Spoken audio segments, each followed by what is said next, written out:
Ya salibra suya mandia, mekete shadara dosaya, mandere shadara bosa.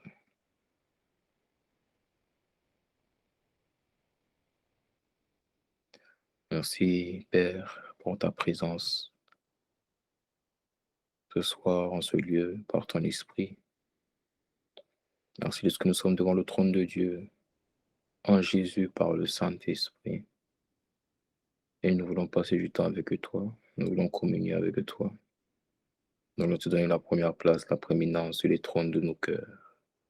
Nous voulons reconnaître ta suprématie, ton règne, ta domination, ta primauté, ta première place, reconnaître ta vaillance, reconnaître ton triomphe, ta victoire, ta sanctification, reconnaître que tu es élevé au-dessus de tout, reconnaître que tu es éternel, que tu t'appelles El Shaddai, Adonai, Elohim est ton nom.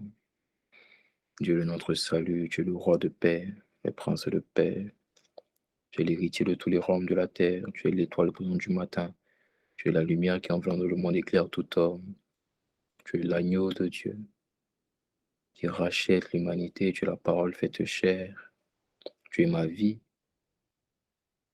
votre vie Christ, et tu es caché en Dieu, tu es le prince du royaume de la lumière, tu es l'auteur de ma foi et le consommateur, celui qui la rend parfaite, tu es le rédempteur éternel, tu es le sacrificateur souverain éternel, tu es le faiseur de bien, tu es l'adorateur par excellence, tu es le symbole de l'amour de Dieu, tu es le Dieu véritable, tu es le commencement et la fin, pourtant tu n'as ni commencement ni fin, tu es au-dessus de toutes choses.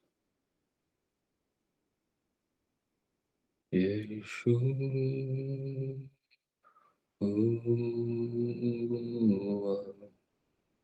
Seigneur, nous t'implorons. Yeshua,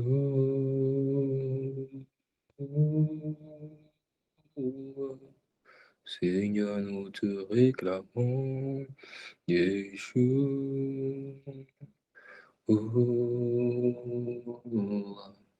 nous désirons plus de toi, Yeshua.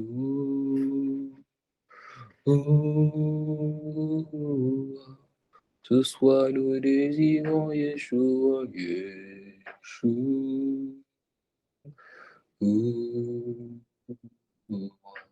Sauveur et Seigneur de nos vies, Yeshua.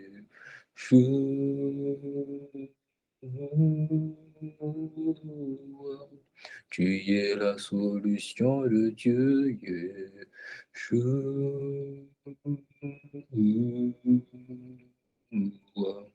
La réponse aux questions des hommes, Yeshua.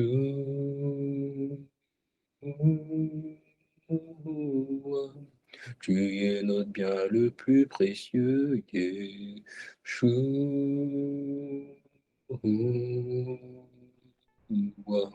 Que les caméras soient mises sur toi, Yeshua.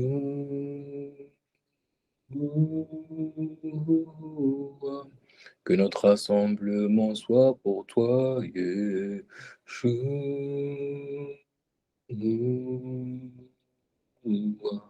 Tu es le consommateur de ma foi, Yeshua.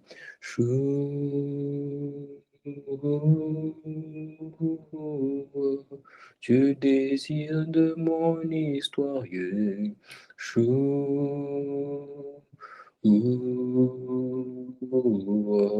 L'écrivain de mon témoignage, Yeshua.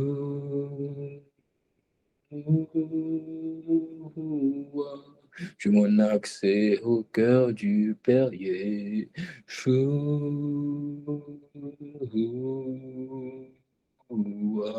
Tu es la substance de Dieu, Yeshua.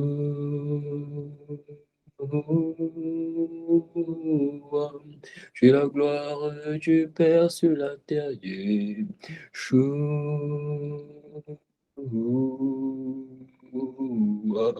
Tu es ma quête, Yeshua.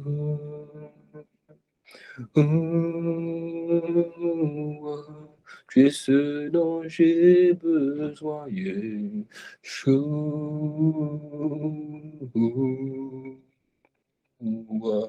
Tu es l'amour de ma vie, Yeshua.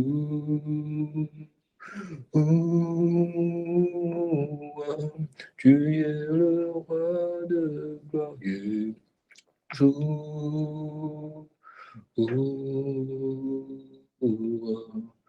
Nous t'invitons, Yeshua.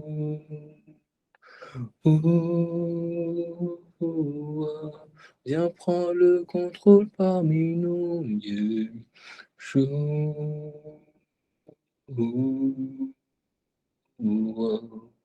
Please have your way, Yeshua. Please have your way, Yeshua.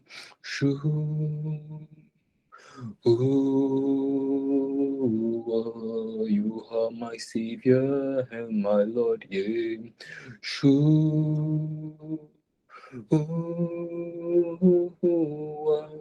I know you as the Almighty Yeshua.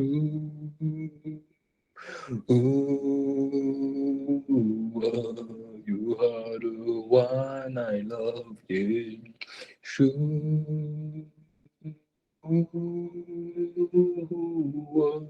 You are my need and my want, Yeshua.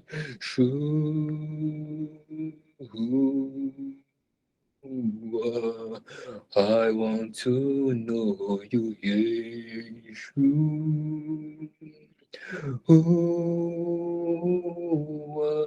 Don't leave me where I am, Yeshua.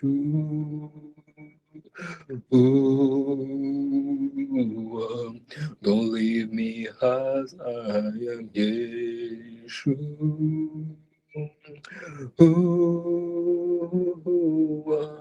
Viens transformer nos vies, Yeshua. Viens guérir les corps malades, Yeshua.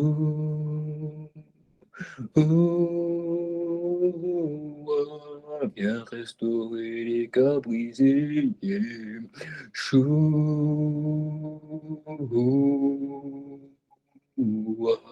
Viens répondre à nos questions, Yeshua.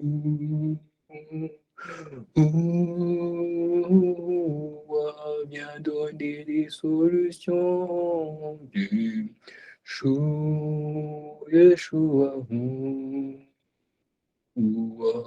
Tu es recherché, Yeshua.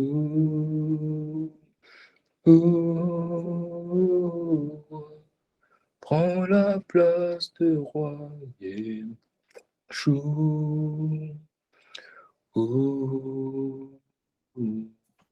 Prends la place du roi, Yeshua.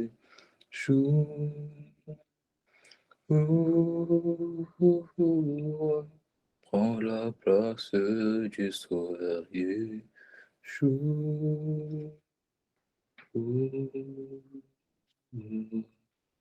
Que ta volonté soit faite,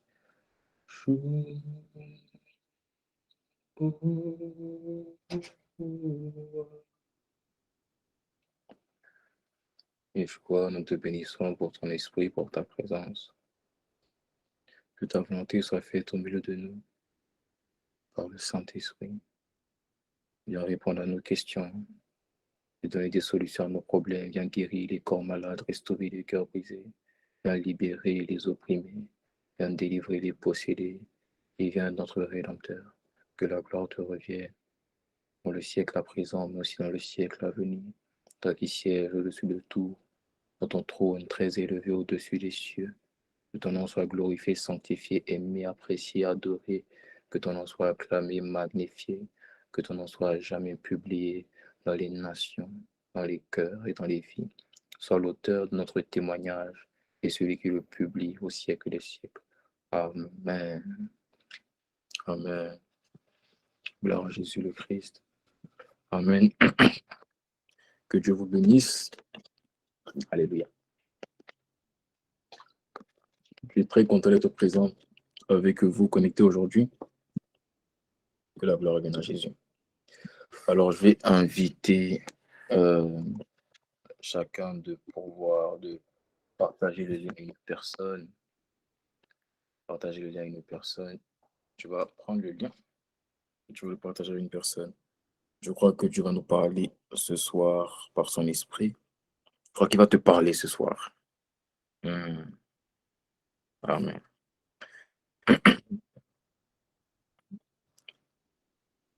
Saint-Esprit,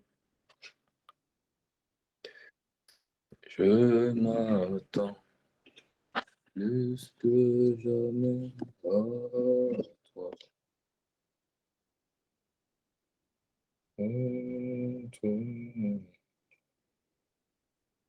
Oh, Jésus. Amen.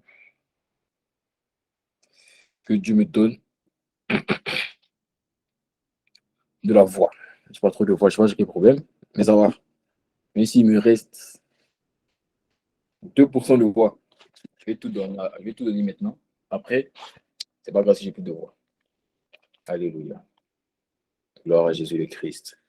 Nous bénissons le nom du Seigneur de ce qu'il est en train de nous parler depuis 2, 3 semaines, depuis 4 semaines maintenant. Il est en train de nous parler des faux portraits. Dieu nous a vraiment conduit dans une révélation de sa parole que franchement je n'avais pas auparavant. Et je pense que tu es aussi dans ce cas-là. On ne savait pas c'était quoi les faux portraits. Mais tu es en train de nous parler de ça. Mais avant de rentrer dans le vif du sujet, j'aimerais encourager une personne à persévérer dans la quête de Dieu. J'aimerais encourager une personne à ne pas se limiter à là où elle est, mais à décider de faire plus, à décider d'avoir plus, à décider de rechercher plus avec Dieu. Et tu comprendras pourquoi je commence par t'encourager à faire ça. Parce que la vérité, c'est que celui qui arrête de chercher est persuadé à la certitude qu'il ne trouvera jamais. Voilà pourquoi même lorsque tu cherches, mais tu ne le trouves pas, quand tu vas le trouver, persévère.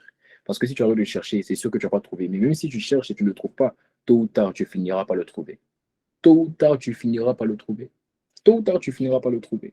C'est comme un objet que tu as perdu. Tu sais, la vérité, c'est que lorsque tu perds un objet, même lorsque tu cherches, le premier jour, tu ne trouves pas, le deuxième jour, tu ne trouves pas, tu vas forcément finir par le trouver parce que les objets n'ont pas de pied pour bouger.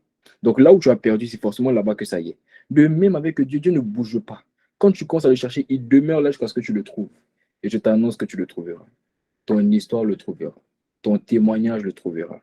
Je dis, tu le trouveras, ta destinée le trouvera, ta vie le trouvera, ta santé le trouvera, l'état de ta santé le trouvera. Tu ne quitteras pas cette terre tout seul, tu quitteras en l'ayant trouvé. Euh, Au nom de Jésus le Christ. Tu le quitteras en l'ayant trouvé. Voilà. L'objectif de toutes les personnes qui cherchent quelque chose, tu es d'accord avec moi que c'est de trouver? Qui ici cherche quelque chose sans vouloir trouver? Si on cherche quelque chose, c'est qu'on veut trouver cette chose. Amen. Tous les chercheurs qui cherchent ça dans l'histoire, on nous parle des archéologues, on nous parle des astronautes, toutes ces personnes qui cherchent, quel que soit dans les sphères d'influence et les domaines, dans leur monde, tout ce qu'ils cherchent, c'est dans quel but? Dans le but de trouver, dans l'optique de trouver. Si tu cherches, il n'y a personne qui cherche sans vouloir trouver. Tous ceux qui cherchent veulent trouver quelque chose. Tous ceux qui cherchent veulent avoir ce qu'ils cherchent. Est-ce que quelqu'un comprend ce que je veux dire? Donc, quel que soit ce que tu cherches, ton objectif, c'est de trouver ce que tu cherches. Quel que soit ce que tu cherches, ton objectif, c'est de le trouver. Personne ne cherche sans vouloir trouver. Personne ne cherche sans vouloir trouver. À partir du moment où tu cherches de l'argent, c'est parce que tu veux trouver de l'argent. Quand tu cherches la sainteté, c'est parce que tu veux trouver la sainteté. Tout ce que tu cherches, c'est parce que tu veux le trouver. Un chercheur cherche pour trouver. Et ça, même Jésus même l'a compris, Jésus l'a dit. Il dit que celui qui cherche trouve. Il avait la révélation qu'il n'y a pas de trouver sans chercher. Et il n'y a pas de chercher sans trouver. Ça va de même. C'est complémentaire. Quel que soit ce que tu cherches, ton objectif, c'est de trouver. Et pour nous qui sommes enfants de Dieu, notre objectif en cherchant Dieu, c'est de trouver Dieu. Qui ici cherche Dieu pour le chercher? Personne ici cherche Dieu pour le chercher.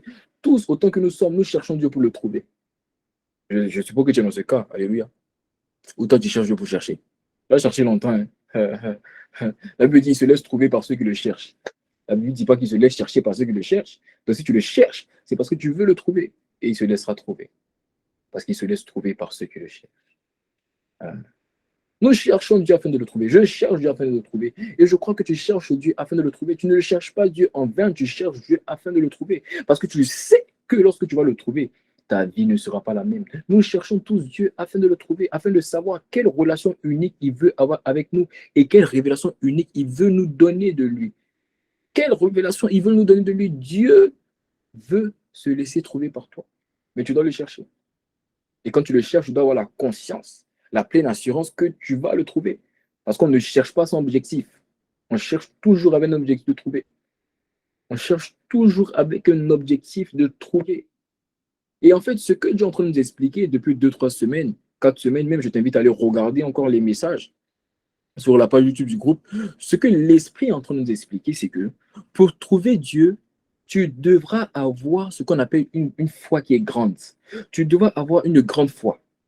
Je vais t'expliquer ce que ça veut dire. Mais tu devras avoir une grande foi. Pour trouver Dieu, tu ne peux pas trouver Dieu sans une foi qui est grande.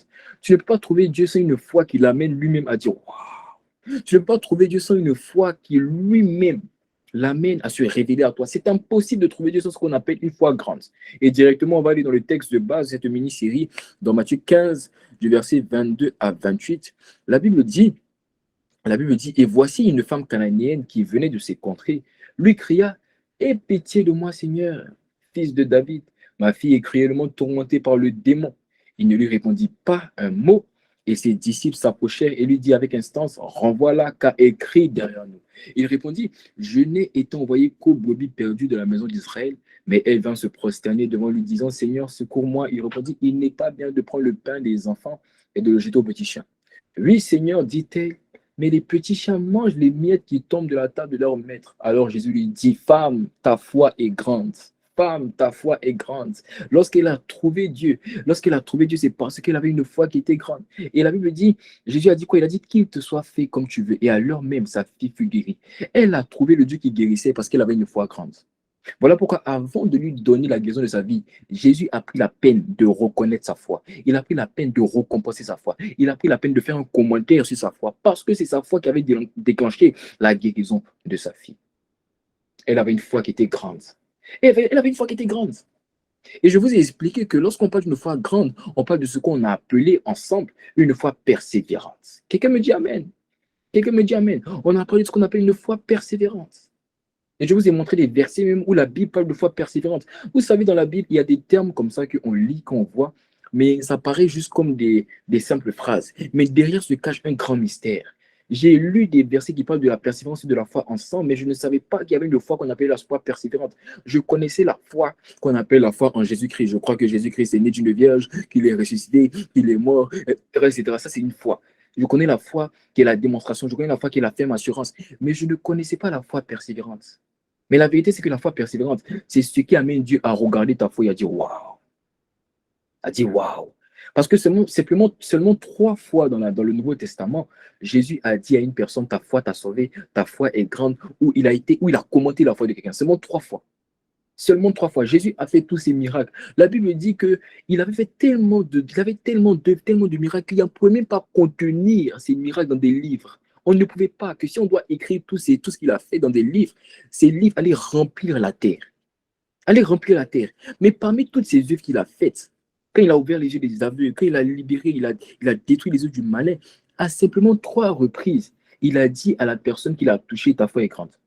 Ça paraît paradoxal, parce que la Bible dit que si ta foi est comme un grain de sénévé, tu bougerais une montagne. Ça veut dire que toutes les personnes qui ont été guéries, toutes les personnes qui ont été libérées par Jésus, ça veut dire qu'elles avaient une foi. Mais Jésus n'a jamais parlé de leur foi. Mais la femme cananéenne, le centenier romain et la femme à la perte de sang, il a dit ta foi t'a guéri. Il a dit ta foi t'a sauvé. Pourquoi? Parce que eux, ils avaient une foi différente. Ils n'avaient pas une foi comme un grain de sénévé, ils avaient une foi qui était grande. Ils avaient une foi qui était comme la montagne. Il y a des personnes qui ont une foi. Quand les grains de se lever pour bouger la montagne, il y a des personnes qui ont une foi comme la montagne même. C'est ce qu'on appelle le don de la foi. C'est lorsque la foi de Dieu s'emprunte de toi. Euh, je prie que cette foi soit trouvée en toi dans le nom de Jésus. Que cette foi soit trouvée en toi dans le nom de Jésus. Ils avaient une foi qui était grande. Une foi qui était au-dessus de ce qu'un homme pouvait avoir comme foi. Une foi qui était grande. Et je vous ai expliqué qu'une foi grande est une foi persévérante.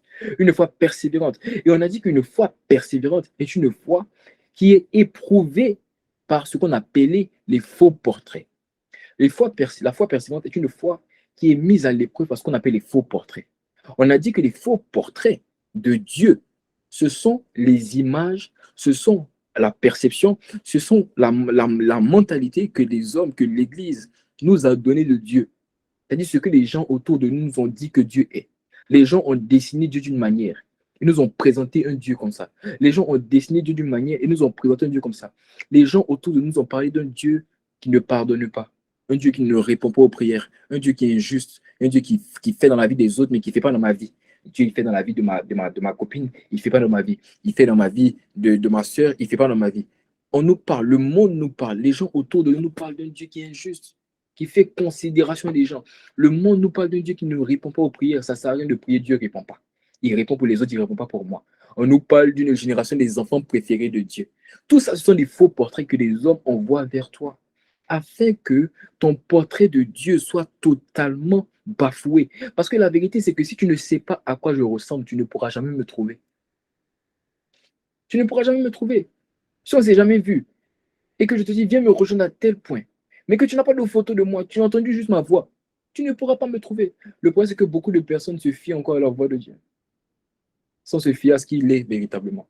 Mais le problème, c'est que tu ne l'as jamais vu, parce que tu ne l'as pas vu avec le miroir de la parole. Tu ne l'as pas vu avec qui il est véritablement. Voilà pourquoi Dieu envoie ses paroles. Dieu envoie les paroles sur les faux portraits, afin que tu saches à quoi il ressemble, afin de le trouver. Parce que Dieu sait que tu le cherches, et il veut se laisser trouver. Oh, je pensais qu'Égal me dit Amen. Dieu veut se laisser trouver. Il sait que tu le cherches. Il veut se laisser trouver. Voilà pourquoi il envoie ses paroles, afin de te redonner le bon portrait de qui il est, afin que tu saches à quoi il ressemble et que tu puisses le trouver. Donc la foi persévérante est une foi qui est éprouvée par les faux portraits, est une foi qui est éprouvée par les mauvaises images que nous avons de Dieu. C'est une foi qui est mise à l'épreuve par ça.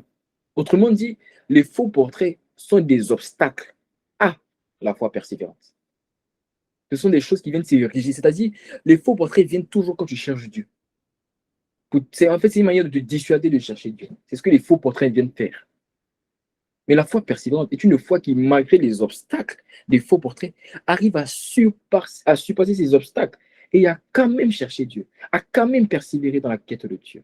Et c'est exactement ce qui s'est passé. C'est exactement ce qui s'est passé dans Matthieu 15, du verset 22 à 28. C'est exactement ce qui s'est passé. Jésus se présente à la femme cananéenne comme un Dieu qui ne va pas guérir son enfant. Autrement dit, comme un Dieu qui n'a pas envie d'agir, comme un Dieu qui ne me répond pas. Il se présente à elle comme un Dieu méchant. Limite, on a l'impression mais qu'il insulte. Alors que non, il est juste en train d'éprouver la foi de cette dame, pour voir si véritablement elle a une foi comme un grain de sénévé ou elle a une foi persévérante. Donc les faux portraits qu'il avait envoyés contre elle, ce n'était pas dans l'optique de lui faire mal ou de mal lui parler, c'était dans l'optique de voir s'il était trouvé en elle ce qu'on appelle la foi persévérante. Donc la foi persévérante est une foi éprouvée par les faux portraits, est une foi éprouvée par les mauvaises images que nous avons de Dieu, mais qui arrive à surpasser ça. Alors j'ai expliqué la semaine dernière, j'ai expliqué mais pourquoi une personne va continuer à chercher quelque chose quand bien même elle rencontre des obstacles dans sa quête. Pourquoi persévérer dans la quête de Dieu? Pourquoi persévérer dans la quête? Pourquoi un homme devrait continuer à chercher quelque chose lorsque à chaque fois qu'il cherche, il y a des obstacles qui s'érigent devant lui? Pourquoi? Je veux l'argent. Mais à chaque fois que je cherche le travail, on m'insulte. Je cherche Dieu. Mais à chaque fois que je cherche Dieu, on me décourage. Pourquoi je dois continuer? Qu'est-ce qui peut amener un homme, qu'est-ce qui peut motiver un homme à continuer à chercher Dieu quand bien même il se trouve devant lui des obstacles lorsqu'il le cherche? Pourquoi un homme devrait continuer? Et j'ai expliqué la semaine dernière, j'ai dit que ce qui amène un homme à continuer à chercher quelque chose, malgré les obstacles qui se présentent à cette personne, c'est quoi? C'est la conscience de la valeur de celui qui est recherché. Lorsque tu as conscience de la valeur de ce que tu cherches, quels que soient les obstacles qu'on va te présenter, tu vas continuer à chercher. De même, qu'est-ce qui peut amener un homme à continuer à chercher Dieu? Quand bien même il le cherche et les obstacles s'érigent devant lui, c'est la conscience de la valeur de ce que Dieu est. C'est lorsque tu as conscience de la valeur de Dieu que tu continues à le chercher. Quand même tout le monde te dit arrête de le chercher. Comme même on te dit, oh, toi on t'a vu ici. Toi tu faisais ça hier, aujourd'hui tu veux chercher Dieu. Comme même on te décourage, comme même on te rabaisse. Qu'est-ce qui t'amène à ne pas abandonner, mais à continuer à le chercher? c'est la révélation de qui il est. C'est la conscience de la valeur de qui il est. C'est cette révélation-là qui anime ceux qui continuent à le chercher, malgré les obstacles. Je te dis la vérité, tous autant que nous sommes. Et si tu n'es pas passé encore par là-bas, tu vas passer par là-bas. Alléluia. Tous autant que nous sommes, des obstacles se sont érigés devant nous dans notre quête de Dieu. Des obstacles tellement subtils. Je t'assure, ce sont des obstacles tellement subtils. Tous autant que nous sommes. Et si tu n'es pas dans ce cas, tu vas arriver là-bas. Parce que la vérité, c'est que le diable incite les gens à venir dans l'optique de te bloquer vers ta rencontre avec Dieu. On en a parlé au début, au très début de la série, on en a parlé. On a parlé de ce qu'on appelle les geôliers. Qui se rappelle? On a parlé des geôliers. C'est lui qui incite le cœur des geôliers à venir vers toi. Dans l'optique de te bloquer par des commentaires, par des mauvaises paroles. Juste pour faire quoi? Pour t'empêcher de persévérer dans la quête de Dieu. Pour t'empêcher de persévérer dans la quête de Dieu. Mais qu'est-ce qui peut t'amener à persévérer? Quand bien même tout le monde te dit arrête de le chercher. Combien même tu entends des témoignages te dire oh, moi j'ai cherché, j'ai commencé à marcher avec Dieu, je n'ai pas réussi. Ça là, c'est pour les pasteurs. Ça là, c'est pour ça. Ça, c'est pas pour nous. Nous, c'est pas pour. Il y a les gens, ça c'est pour les enfants préférés de Dieu, ça c'est pas pour nous. Qu'est-ce qui peut t'amener à persévérer malgré ça? C'est la révélation de la conscience de la valeur de celui que tu cherches. Quand tu as conscience de la valeur de celui que tu cherches, c'est là qu'on peut dire que tu as comme la mentalité de Jonas. Vous savez ce que Jonas a dit? Jonas a dit à Dieu, il a dit, où irai-je loin de ta face? Où irai-je loin de ta face? Jonas est en train de fuir Dieu. Jonas, Dieu lui demande de faire quelque chose, il refuse de le faire, il est en train de fuir. Mais pendant qu'il est en train de fuir, il dit à Dieu, où irai-je loin de ta face? Tellement il avait la révélation que même en fuyant, Dieu est là-bas. Il dit, où irai-je loin de ta face? Ce sont des personnes qui ont une mentalité que, même si on me décourage, vous pouvez me décourager, mais de toute façon, à qui irai-je? Je peux aller où si ce n'est pas à côté de sa face? Même si je fais une erreur aujourd'hui, c'est lui qui peut me guérir. Même si j'ai mal agi aujourd'hui, c'est lui qui peut me libérer. Même si j'ai péché, c'est lui qui peut me faire sortir du péché. Donc, si vous voulez décourager moi, de toute façon, je n'ai pas le choix. Je ne me livrerai pas au diable. Le diable est un menteur. Il est un égorgeur, il est un destructeur. Il me présente des choses en bien, mais dans l'optique de me faire du mal, de me détruire, de me gorger, de me faire la guerre, de m'anéantir. Donc, je n'irai pas vers lui. Or, mais sur la terre, on a deux choix. Soit on va vers le diable, soit on va vers Dieu. Il n'y a pas de statu quo. Je ne serai pas au milieu. Je ne serai pas au milieu. Où irai-je de ta face? Je n'irai pas vers Satan. Il n'a rien à me proposer. Tout ce qu'il me propose sont des choses que la rouille de ce monde vient et que les voleurs de ce monde dérobent. Tout ce qu'il me propose, je ne l'emporte pas avec moi dans le ciel. Alors, je n'ai pas d'autre choix que d'aller vers Dieu. Parce que lui, il a les paroles de la vie. Si tu veux décourage moi, ce n'est pas grave. Mais moi, j'ai la valeur que je suis obligé de le trouver parce qu'il est vital pour moi. C'est ça, la révélation de ceux qui continuent à le chercher. C'est ça, cette révélation. Euh, c'est la révélation des personnes qui se disent, mais de toute façon, même si tu me décourages, même si tu me dis, il ne faut pas que je cherche Dieu, mais bon, si j'arrête de le chercher, je vais où? Si j'arrête de le chercher, je vais où? Pierre a dit, à qui irai-je? Tu as les paroles de la vie. Il a dit, à qui irai-je? Jean 6 à partir du verset 58. Il a dit, à qui irai-je? Tu as les paroles de la vie. À qui irai-je? À qui irai-je? Tu as les paroles de la vie. Tu as les paroles de la vie. Pas seulement de la vie, tu as les paroles de ma vie. Les projets de bonheur et non de malheur que tu as formés pour moi, pour nous donner l'avenir de l'espérance, se trouvent dans tes paroles, se trouvent pas dans les paroles de mes parents, se trouvent pas dans les commentaires de mes professeurs à l'école, se trouvent pas dans ce que mes amis pensent de moi, se trouvent dans ton cœur, se trouvent dans ta bouche, se trouvent dans ta main. Alors je n'irai nulle part ailleurs si ce n'est dans tes parvis, si ce n'est dans tes bras d'amour, parce que c'est là-bas que ma vie a du sens. C'est là-bas que je peux être changé, c'est là-bas que je peux être libéré, c'est là-bas que je peux être restauré, c'est là-bas que je peux être guéri. Donc même si tu me dis que je n'y arriverai pas, c'est pas grave. Je continuerai à aller vers lui. Pourquoi? Parce que de toute façon, je n'ai pas d'autre choix que d'aller vers lui. Il a les paroles de la vie, mais pas seulement de la vie, il a les paroles de ma vie. Il a les paroles de ta vie. Je dis, il a les paroles de ta vie. Alléluia. Il a les paroles de ta vie. Gloire à Jésus le Christ. Oh Seigneur, merci. De bénissons et nous rendons toute la gloire à Dieu. Le message d'aujourd'hui est court. Je vais nous le rendre compte, en fait, il est court, mais Dieu va te faire du bien. Alléluia. Dieu a les paroles de ta vie. Ma soeur, mon frère, Dieu a les paroles de ta vie. Les paroles de ta vie ne se trouvent pas se trouvait pas dans déjà les paroles de ta vie. Je fais ma parenthèse. Déjà les paroles de ta vie. Déjà les paroles de ta vie. Et ce qu'il a dit, c'est ça qui va se manifester. À toujours, ô Dieu, ta parole subsiste dans les cieux. Il est écrit. À toujours, ô Dieu, ta parole subsiste dans les cieux. C'est la parole qui subsiste qui va se manifester. C'est la parole qui subsiste qui va se manifester. Ce n'est pas ce que le diable a dit. Ce n'est pas ce que le diable a dit. C'est la parole de Dieu qui va se manifester. C'est ça qui va se manifester dans ta vie. À toujours, ô Dieu, ta parole subsiste dans les cieux. La brachaya arriva soya. Oh, magnifique Esprit de Dieu. C'est sa parole qui va se manifester dans ta vie. Ce que le diable a dit ne se manifestera pas. Ce que Mami Wata a dit ne se manifestera pas. Ce que Maman a dit ne se manifestera pas. Les paroles de péché ne vont pas se manifester. La parole qui va se manifester dans ta vie, c'est ce que Dieu a dit. Je t'annonce que c'est ce que Dieu a dit. Il m'envoie pour te dire que c'est ce qu'il a dit qui va se manifester dans ta vie. Rien d'autre ne va se manifester. Je dis rien d'autre ne va se manifester. De la même manière que le diable a échoué dans la vie de Jésus, il va échouer dans ta vie lamentablement. Il ne gagnera aucun combat dans ta vie car il est écrit et tout ce qui naît de Dieu triomphe du monde et la victoire qui triomphe du monde, c'est la foi. Je dis, tu vas triompher. Le triomphe, ce n'est pas la victoire. Le triomphe, ce n'est pas la victoire. La victoire, c'est gagner. Le triomphe, c'est gagner, mais avec écart. C'est gagner avec spectacle. Gagner avec force. Et Dieu dit, tu triomphes. Il n'a pas dit, tu gagnes. Là, tu triomphes. Le triomphe, c'est ce qui est associé à la vie des plus que vainqueurs. Ceux qui ne se battent pas, parce que Jésus a déjà tout fait pour eux, mais qui vivent dans la victoire, qui marchent dans la victoire, qui sont arrêtés dans la victoire. Je dis, cela est ton partage. Charles Brassaya.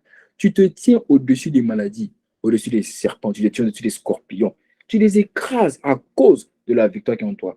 Tu te tiens au-dessus des vies de prière en baisse, au-dessus du diable qui vient sucer tes forces. Le diable vient mordre tes forces, ça t'empêche de prier, ça t'empêche de méditer, il vient te rendre sec. C'est terminé, c'est terminé, c'est terminé. Un tourbillon de feu accompagne ta vie. Les bras, ta vie ne sera plus la même. C'est ce que Dieu a dit dans ta vie qui va se manifester. Je dis, c'est ce que Dieu a dit dans ta vie qui va se manifester. Même si aujourd'hui tu doutes, même si aujourd'hui tu pleures, même si aujourd'hui tu ne crois pas à ça, même si aujourd'hui tu as tellement écouté des paroles prophétiques que les paroles prophétiques sont devenues banales à tes yeux. Ma soeur, mon frère, je dis, c'est ce que Dieu a dit qui va se manifester. En réalité, Dieu me dit de te dire que comme toi, tu n'as pas envie de croire, c'est pas grave. Si tu veux, toi, ne crois plus. Toi, regarde seulement. Tu verras sa main agir. Je dis, tu verras sa main être étendue. Il opérera des miracles, des signes et des prodiges dans ta vie que tu ne te disais, mais comment? Là où tu t'attends le moins, c'est là qu'il agira. Je dis, là où tu t'attends le moins, c'est là qu'il agira. Shalabrashaya. Lekotolobrasamandia. Ah, Seigneur Jésus. Cette fin d'année-là, tu reconnaîtras que tous les efforts que tu as faits depuis le début de l'année pour marcher avec lui ne sont pas vains. Il me dit qu'il va récompenser.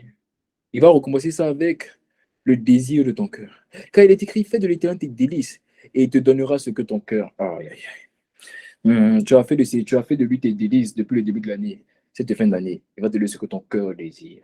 Tu t'attends le moins, il va frayer un chemin. Je dis, Dieu va frayer un chemin. Dieu va frayer un chemin. Dieu va frayer un chemin. Dieu va frayer un chemin. Oh, ma chayarabasiya. Libras katirede. Oh, l'esprit prophétique est en ce lieu.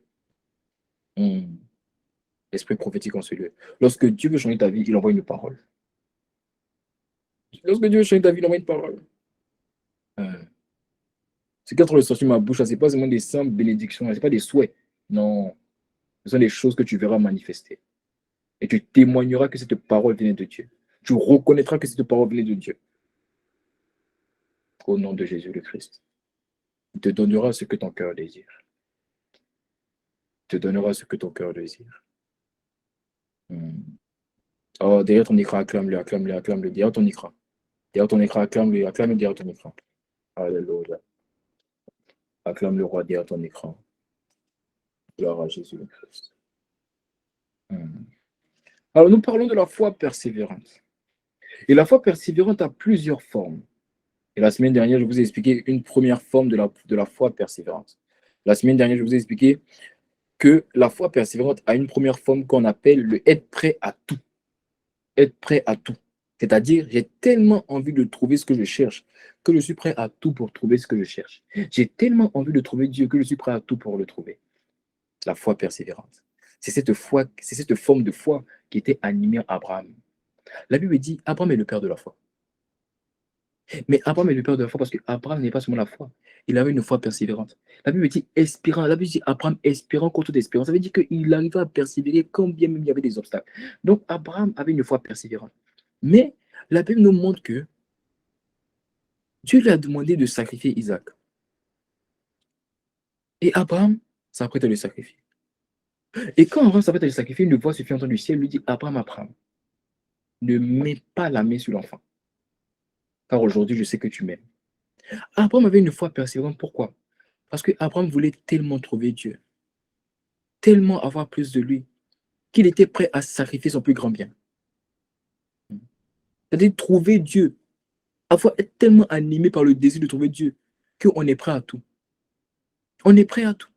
Abraham était prêt à sacrifier Isaac. Pourquoi? Parce qu'il avait la révélation selon qu'il est décrit dans Romains, je pense que c'est dans Romains 4. Dans Romains 4, je pense que c'est le verset 17.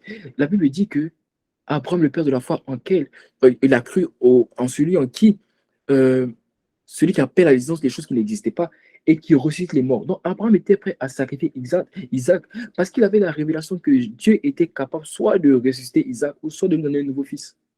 Donc il était prêt à tout. Il n'avait pas peur parce qu'il savait que le Dieu que je cherche là est capable. Il est capable de le faire. Il n'avait pas peur. Il avait une foi qui était prête à tout. C'est la foi persévérante. La foi persévérante est aussi une foi qui est prête à tout. Comme Pierre. Pierre était prêt à tout pour Jésus. Pierre était prêt à tout. Voilà pourquoi lorsque Jésus lui a annoncé qu'il devait mourir, Pierre lui a dit, Pierre lui a dit, il lui a dit, euh, il a pu me dire qu'il a pris Jésus de côté et il a repris Jésus. Il lui a dit quoi? Il lui a dit que tu ne mourras pas. Et c'est là que Jésus lui a dit que tes pensées me sont en scandale, car tes pensées, tu mets en scandale car tes pensées ne sont pas les pensées de Dieu. Il a dit, éloigne-toi de moi, Satan, etc. Tu mets en scandale car tes pensées ne sont pas les pensées de Dieu. Mais pourquoi Pierre a dit à Jésus, a repris Jésus? Parce que Pierre était prêt à tout pour Jésus. Quitte même à se battre pour lui. Voilà pourquoi dans le jardin de Gethsémane, celui qui a sorti le couteau pour couper l'oreille, c'était Pierre. Il était prêt à tout. Donc la foi persévérante est une foi qui est prête à tout. Ça, c'est la première forme. C'est ce qu'on a expliqué la semaine dernière et je t'invite véritablement à aller regarder le message, qui est un message vraiment profond. Alors aujourd'hui, nous allons voir une deuxième forme de la foi persévérante. Quelqu'un me dit Amen. Nous allons voir une deuxième forme de la foi persévérante. Alors j'ai vraiment besoin que tu me suives attentivement dans mon raisonnement. J'ai vraiment besoin que tu m'écoutes attentivement et tu verras que Dieu va te parler. Moi, il m'a parlé aujourd'hui et moi, j'ai dit waouh. Alléluia. On va avoir une deuxième forme de la foi persévérante. Allons directement dans Jean 17 au verset 3. Regardez avec moi.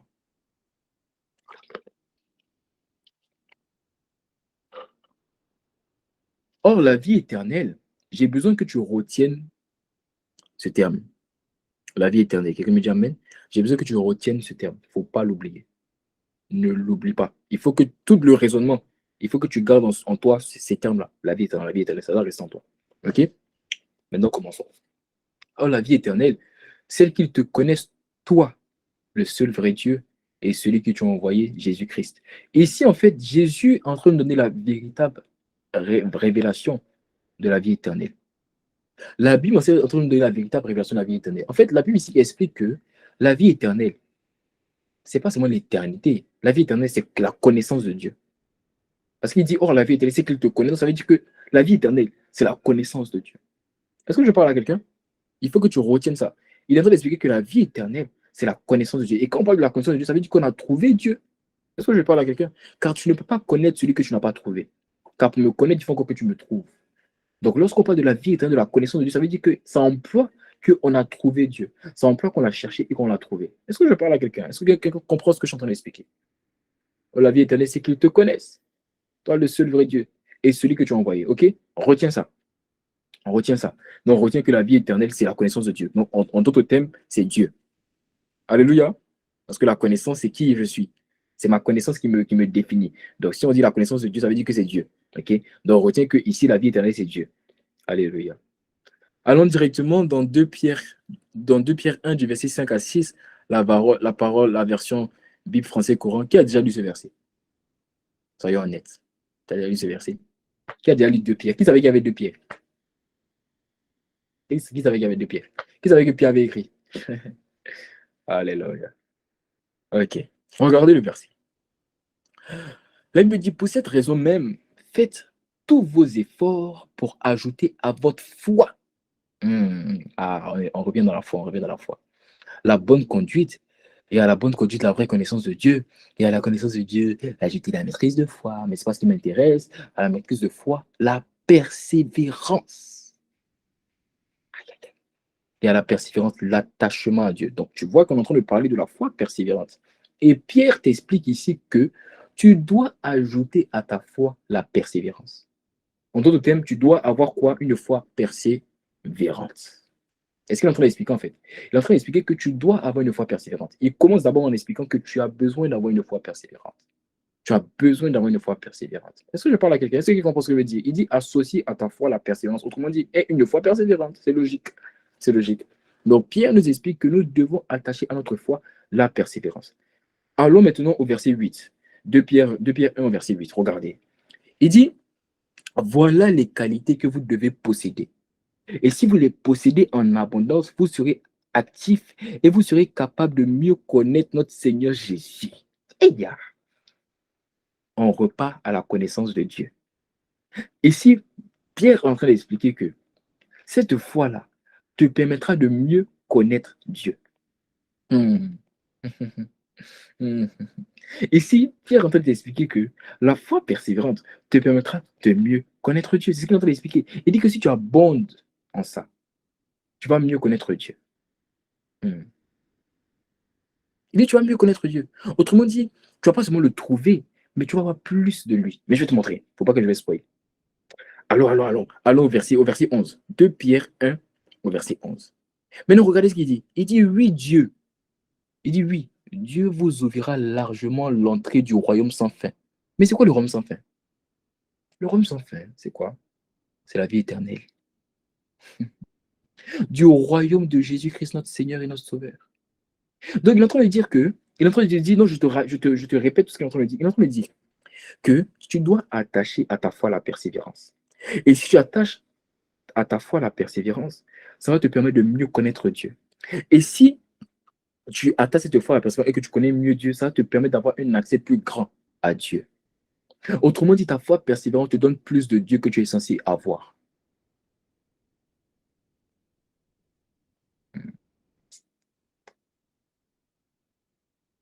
Non, tu vas comprendre. Non, tu vas comprendre, tu vas comprendre. En fait, ce que Pierre est en train d'expliquer ici, lorsqu'il dit que Dieu t'ouvrira l'accès, lorsqu'il est en train de dire que Dieu t'ouvrira largement l'entrée du royaume de la vie éternelle, ça veut dire que Pierre est en train de nous expliquer que la foi persévérante te permet d'avoir plus avec Dieu que tu es censé avoir. Alors pour l'instant, tu ne comprends pas, non? Pour l'instant, tu ne comprends pas. Ok, je vais t'expliquer encore. Je vais t'expliquer. Allons dans Matthieu 7, du verset 13 à 14. Oh, Dieu m'a fait du bien aujourd'hui, il va te faire du bien. Alors dans Matthieu 7, du verset 13 à 14. D'abord la version française. Regardez. Il dit, entrez par la porte étroite. En effet, la porte qui ouvre sur la mort est large et le chemin pour aller est facile. Beaucoup de gens passent par là. Mais la porte qui ouvre sur la vie est étroite et le chemin pour y aller est difficile. Ceux qui le trouvent ne sont pas nombreux. Mais vu que nous, les Français, on ne sait pas trop bien traduire, je n'aime pas cette version. Envoie-moi la version anglaise, s'il te plaît. Regardez la version anglaise. Il dit, bon, on va même pas lire depuis le début. À partir du verset 14, il dit quoi? Il dit, but small is the gate and narrow and difficult to travel is the path that leads the way to quoi? Everlasting life. Ça veut dire la version française dit la vie, mais la version anglaise dit la vie éternelle. Oh, la vie éternelle, c'est la connaissance de Dieu. Alors, qu'est-ce que je suis en train de t'expliquer? Pierre, en fait, est en train d'expliquer que la foi persévérante, rappelle-moi le verset de 2 Pierre 1 au verset 11. Ramène-moi le verset 2 Pierre 1 au verset 11, s'il te plaît. Ramène-moi le verset. Pierre est en train d'expliquer que, il est en train d'expliquer que si tu attaches ta foi, si tu attaches la persévérance à ta foi, tu auras plus de Dieu que tu es censé recevoir. Ramène-moi le verset, s'il te plaît, rapidement. 2 Pierre, voilà. Il est en train d'expliquer que si tu attaches à ta foi la persévérance, tu auras plus de Dieu que tu es censé recevoir. Alors tu me diras comment? Dans ce verset, il dit quoi? Il dit Dieu vous ouvrira largement à l'entrée du royaume sans fin. Mais le verset de Matthieu 7, 13 à verset 14 dit que non. Te dit que la porte vers le royaume sans fin là, est une petite porte, est un chemin qui est petit. Mais Pierre te dit que si tu attaches ta foi à la persévérance, le chemin pour arriver là-bas va s'agrandir.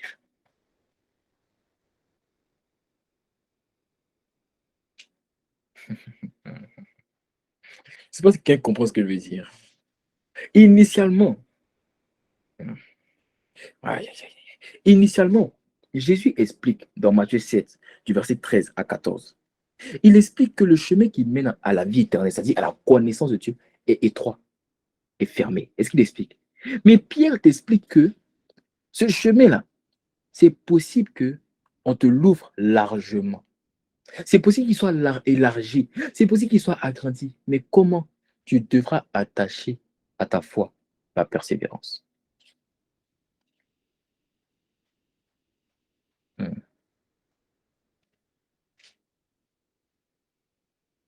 Alléluia. Est-ce qu'il est en train d'expliquer? Est-ce qu'il est en train d'expliquer? Ça veut dire que quoi? Ça veut dire que la foi persévérante avec Dieu va te donner plus que ce que tu es censé savoir.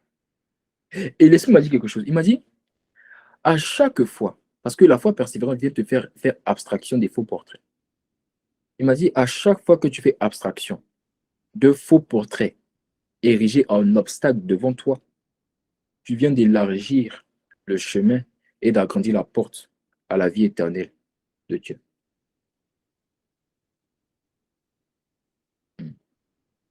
À chaque fois que tu fais abstraction d'un faux portrait érigé devant toi en obstacle, il dit, tu viens d'élargir le chemin et d'agrandir la porte à la vie éternelle qui est la connaissance de Dieu. Voilà pourquoi il y a des personnes, leur salut ne tient pas sur un fil. Voilà pourquoi il y a des personnes qui sont certaines d'aller au ciel.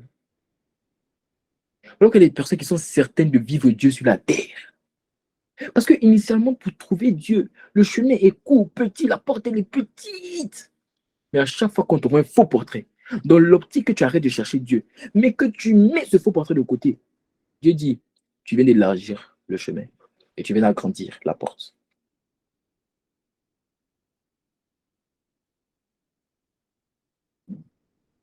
Oh, oh acclame-le, acclame-le, acclame-le, acclame-le. Acclame derrière ton écran, acclame-le. Wow. À chaque fois que tu fais abstraction de faux portrait, érigé devant toi en obstacle. C'est-à-dire à chaque fois que tu passes à côté des commentaires de ce que les gens te disent, non, tu n'arriveras pas. Pour chercher, tu n'arriveras pas à le trouver. Mais que tu décides quand même de persévérer, tu mets ça de côté. Tu viens d'agrandir la porte. Tu viens d'agrandir la porte et d'élargir le chemin qui mène à la vie éternelle, qui mène à la connaissance de Dieu.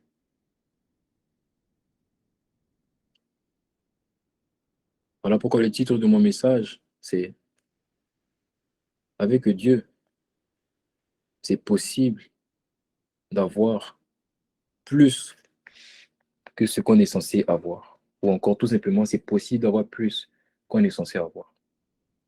Le titre de mon message, c'est possible d'avoir plus qu'on est censé avoir. C'est possible d'avoir plus qu'on est censé avoir. En fait, je suis en train de t'expliquer que la foi persévérante, en dehors de sa forme, être prêt à tout, a une autre forme. Quelle forme? C'est la forme de la foi qui réclame plus que ce qu'elle est censée avoir. Pourquoi? Parce que la foi persévérante te permet d'avoir plus qu'on est censé avoir. Donc c'est une foi qui réclame plus qu'on est censé avoir. Parce que tu n'auras jamais plus avec Dieu si tu n'as pas réclamé plus. Hmm. Pour avoir plus avec Dieu que ce que tu es censé avoir, tu devras demander plus que ce que tu es censé avoir. Donc la foi persévérante qui amène, parce que la foi persévérante, en fait, ce que j'essaie de t'expliquer, j'ai commencé en t'expliquant que la foi persévérante te permet d'avoir plus. Mais qu'est-ce qui va faire que tu auras plus? C'est que tu vas demander plus. Parce que la foi persévérante demande plus, elle réclame plus. Voilà pourquoi il a plus. Est-ce que je parle à quelqu'un? Donc la foi persévérante n'a pas seulement une forme être prêt à tout, ça a aussi une forme réclamer plus que ce qu'on est censé avoir. Pour avoir plus avec Dieu que ce que tu es censé avoir, tu devras demander plus que ce que tu es censé avoir. Et vous savez, c'est exactement ce que la femme cananéenne a fait. C'est exactement ce que la femme cananéenne a fait. Hmm. Vous savez que la femme cananéenne, je vais vous choquer, vous savez qu'elle n'était pas censée recevoir la délivrance de sa fille. Elle n'était pas censée recevoir. Hmm. Elle n'était pas censée recevoir. Elle venait de Canaan. C'était une femme cananéenne. C'était un peu païen. Ce peuple ne connaissait pas Dieu. Dans ma version même, en commentaire, on met qu'elle venait d'un peuple païen. Elle était païenne. Donc, elle n'était pas censée recevoir quelque chose. Dieu n'était pas obligé de lui donner, elle n'était pas enfant de Dieu. Elle n'avait pas accepté Jésus comme son Seigneur, son Sauveur. Dieu n'avait aucune dette envers elle. Dieu n'était pas obligé de lui donner. Oui, Dieu n'était même pas obligé de la regarder. Et c'est ce qu'il a essayé de lui faire comprendre. Il a essayé de faire comprendre que tu n'es pas légitime, tu n'es pas digne d'avoir, tu n'es personne pour moi. C'est ce qu'il a essayé de faire comprendre. Mais qu'est-ce qui a fait qu'elle a eu plus que ce qu'elle était censée savoir? Elle a réclamé plus que ce qu'elle était censée savoir. Est-ce qu'il a humilié Dieu à lui donner plus que ce qu'elle était censée recevoir? Parce qu'il a réclamé plus. Elle était païenne. Elle était païenne. Mais d'où lui est venue cette foi? Comment, où est-ce qu'elle a appris à avoir une foi qui réclame plus? Où est-ce qu'elle a appris ça? Où est-ce qu'elle a appris une foi qui réclame plus? Où est-ce que tu as appris ça? Tu n'es pas païen. Même les Sadducéens, les pharisiens n'ont pas une telle foi comme toi. Voilà pourquoi ils pouvaient dire, même en Israël, je n'ai pas vu une foi comme elle. Ça veut dire que même Pierre n'avait pas une foi comme toi. Même Jean n'avait pas une foi comme toi. Même Matthieu n'a pas une foi comme toi. Où est-ce que tu as appris ça? Où est-ce qu'elle avait une foi qui réclame plus? L'Esprit m'a dit, c'est que elle avait la révélation de la capacité de celui à qui elle demandait. La foi persévérant dans sa forme, être prêt à tout, est une foi qui a la révélation de qui on demande, c'est-à-dire de la valeur de qui on demande. Mais la foi persévérant sous sa forme, réclamer plus, est une foi qui a la révélation de la capacité de celui à qui on réclame plus.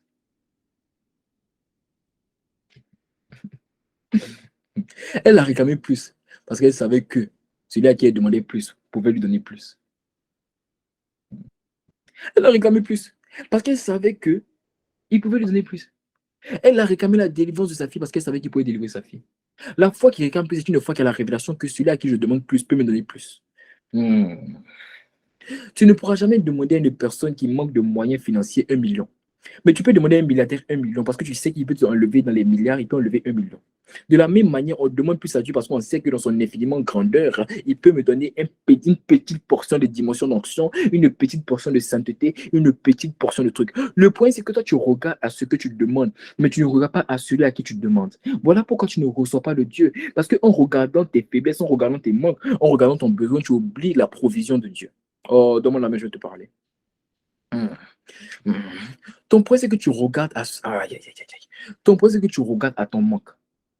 Tu regardes au trou dans ta vie qui doit te combler sans regarder à celui qui comble. La vie, le problème, c'est que Dieu n'a pas un dépôt. Dieu est un entrepôt de sources. Dieu n'a pas un dépôt à te donner. Dieu est une source. Il n'est pas une ressource. C'est les ressources qui sont limitées. Lui n'est pas limité, il est illimité.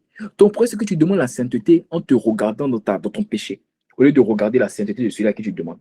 Mais elle, Elle n'a pas regardé à sa condition. Elle a regardé à celui-là qui a demandé. Hein. Elle a regardé à qui elle demandait. Elle n'a pas regardé à l'état de sa fille. Elle a regardé à qui elle demandait. Hein. C'est ça le problème. Le problème, c'est que la foi persévérante que nous avons n'est pas basée sur la révélation de la capacité à qui nous demandons.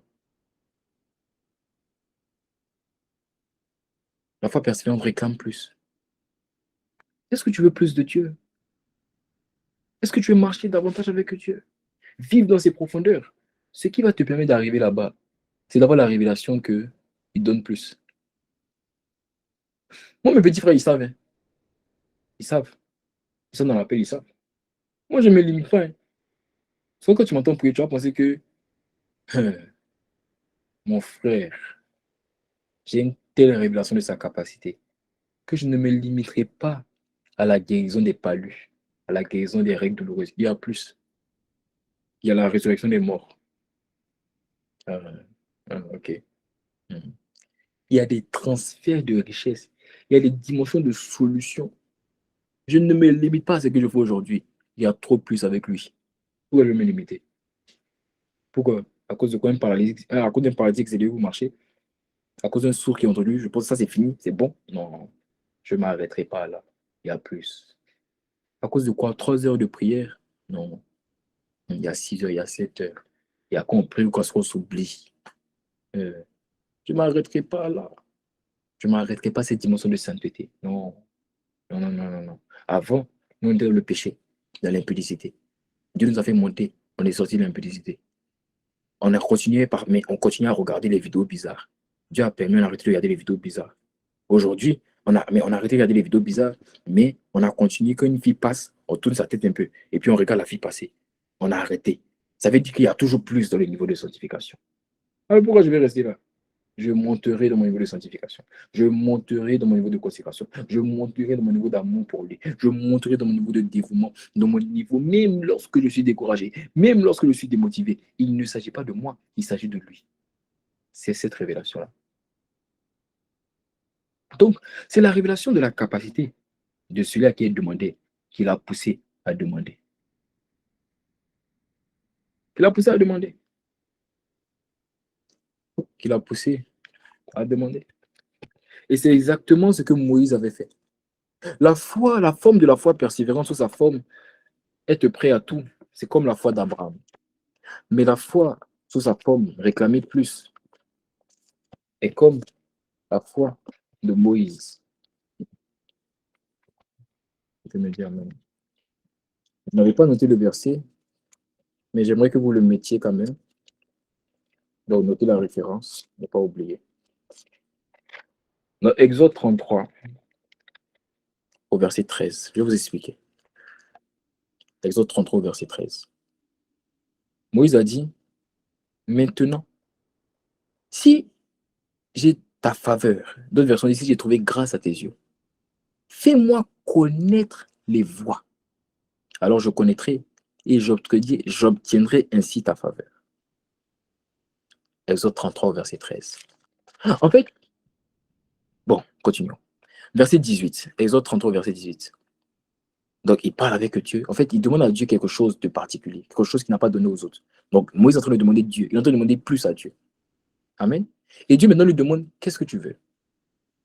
Et Moïse dit quoi au verset 18, Exode 33, verset 18? Il dit, fais-moi voir ta gloire. Autrement dit, Moïse a dit quoi à Dieu? Il a dit, je veux te voir tel que tu es. Mais pas en mode, c'est pas prophétique. Hein. Il a dit, je te vois physiquement. Genre, je veux te voir, je veux que mes yeux n'ont qu'à te voir. Verset 20, Exode 33, verset 20.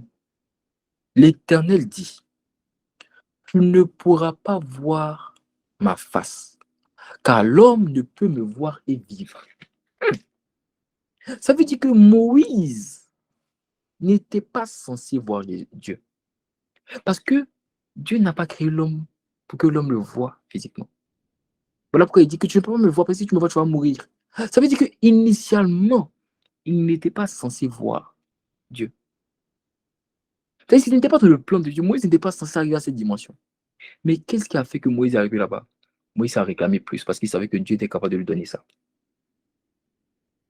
En fait, la foi dont je te parle n'est pas une foi qui est basée sur la volonté de Dieu, est une foi qui est basée sur la capacité de Dieu. Donne-moi la main et je vais terminer par là. La foi dont je te parle n'est pas une foi qui est basée sur la volonté de Dieu, mais qui est basée sur sa capacité. Ton problème, c'est que tu te bases sur ce que Dieu veut te donner, alors que tu vas te baser sur ce qu'il est capable.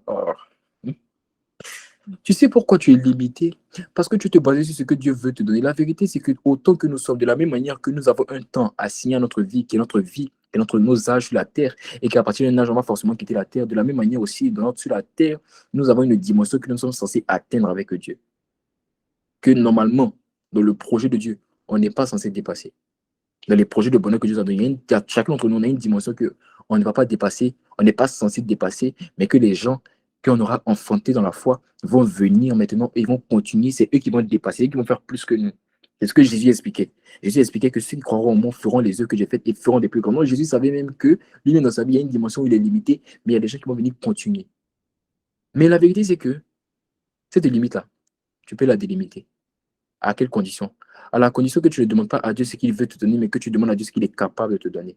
Ton problème, c'est que tu veux te demander à Dieu ce qu'il veut te donner. Mais si tu veux demander à Dieu ce qu'il veut te donner, tu seras tout limité. Parce qu'il y a toujours une dimension qui te limite. Mais si tu demandes à Dieu ce qu'il est capable de te donner, automatiquement, tu sors de la limite. Parce qu'il peut te donner plus que ce qu'il avait prévu de te donner. C'est ce qu'on appelle la souveraineté de Dieu. Jésus n'était pas censé être assis à la droite du Père. Donne-moi la main, je vais te parler. Jésus n'était pas censé être assis à la droite du Père. Parce qu'en prenant le péché de l'humanité, il a pris aussi la mort de l'humanité. Alors il devait payer le prix de la mort de l'humanité, mais pas seulement la mort physique, parce que la mort n'est pas seulement physique, elle est aussi spirituelle. Donc il fallait qu'il paye la mort physique, mais la mort spirituelle aussi, c'est-à-dire l'enfer.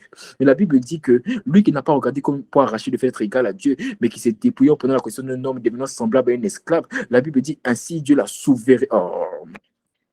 Dieu l'a souverainement élevé et l'a fait à la soi, l'a fait asseoir à la droite, à sa droite, afin qu'au nom de Jésus, quiconque, tout genou fléchisse dans les cieux, sur la terre et sous la terre, et que toute langue confesse que Jésus que c'est Seigneur. Ça veut dire que Jésus n'était pas censé être assis à la droite du Père, mais à cause de la souveraineté du Père, Dieu l'a fait à sa droite, l'a fait asseoir à sa droite. Ça veut dire que si tu te bases sur ce que Dieu veut te donner, tu seras tout limité. Mais si tu te bases sur ce qu'il est capable de te donner, il va faire parler sa souveraineté. Si tu te bases, j'ai besoin que quelqu'un note ça. Moi, je vais garder. Il faut noter pour moi. Si tu te bases sur ce que Dieu veut te donner, tu seras toujours limité. Mais si tu te bases sur ce qu'il est capable de te donner, tu vas vivre sa souveraineté.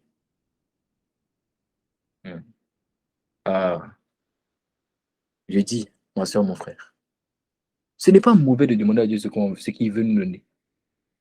Mais si tu es comme moi et tu veux avoir plus que ce que tu es censé avoir avec lui, alors ne demande pas ce qu'il veut te donner. Demande ce qu'il est capable de te donner. S'il a fait dans la vie de Paul, c'est qu'il peut le faire avec moi.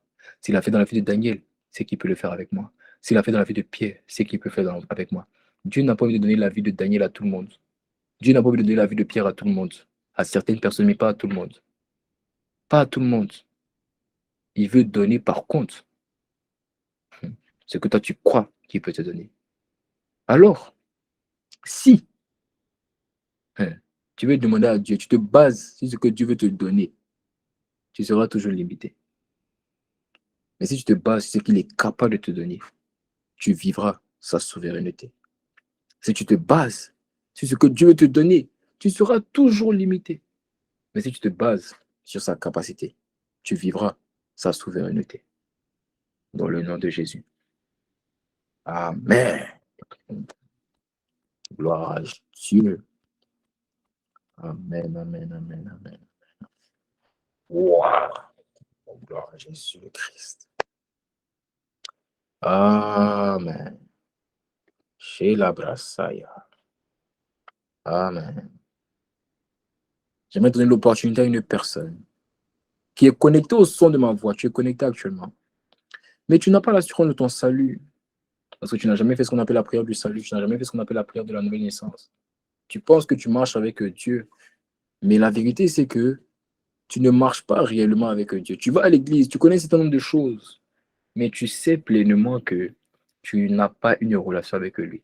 Mais tu vas avoir une relation avec lui. Tu veux savoir qui il est. Tu veux le connaître dans ses profondeurs. Tu veux te sauver. Parce que tu n'as pas l'assurance de ton salut, tu n'as pas l'assurance que si tu meurs aujourd'hui, tu auras au ciel. Il veut avoir une relation avec toi.